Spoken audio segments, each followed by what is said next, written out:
శ్రీ మహాగణాధిపతయ నమ. శ్రీ గురుభ్యో నమ.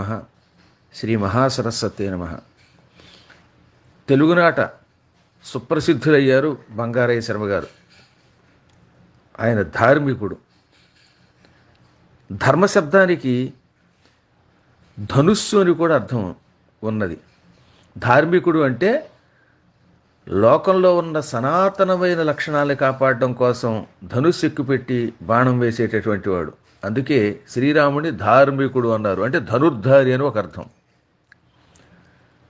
మానవులు ఎలా ప్రవర్తించాలో, దేనివల్ల ఇహపరాలు రెండూ లభిస్తాయో తెలియజేసేది కూడా ధర్మం.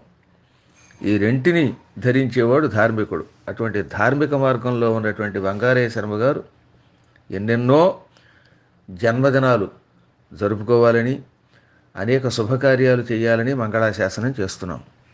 అందులో కార్తీక మాసంలో జన్మదినోత్సవం జరుపుకోవడం మరొక యోగం. సహజంగా కార్తీక మాసం అంటే ఈశ్వరుడికి చాలా ప్రీతి. శివకేశవులిద్దరికీ ఇష్టమైనటువంటి మాసం ఇది. కార్తీక శుక్ల ఏకాదశి అంటే చాతుర్మాస్య దీక్ష ప్రాచీన కాలంలో ఈ రోజుతో పూర్తి చేసేవారు. ఈ కార్తీక శుక్ల ఏకాదశితో శ్రీ మహావిష్ణువు తన నిద్రను ముగిస్తాడు. ఇక అక్కడి నుంచి లోకంలో నూతన ధర్మం పరిఢవిల్లుతుంది. అందుకే కార్తీక శుద్ధ ద్వాదశిని ఉత్థాన ద్వాదశి అంటారు. ధర్మం ఉత్థానం అవ్వాలనే కోరికతో బహుశా భగవంతుడైన సృష్టించుంటాడు. ఈయనకి సకల శుభములు కలుగుగాక అని మరొక్కసారి మా అమ్మవారిని ప్రార్థిస్తున్నాం. ప్రస్తుతం మేము ఇక్కడ భాగవత సప్తాహంలో డాలస్సులో ఉన్నాం.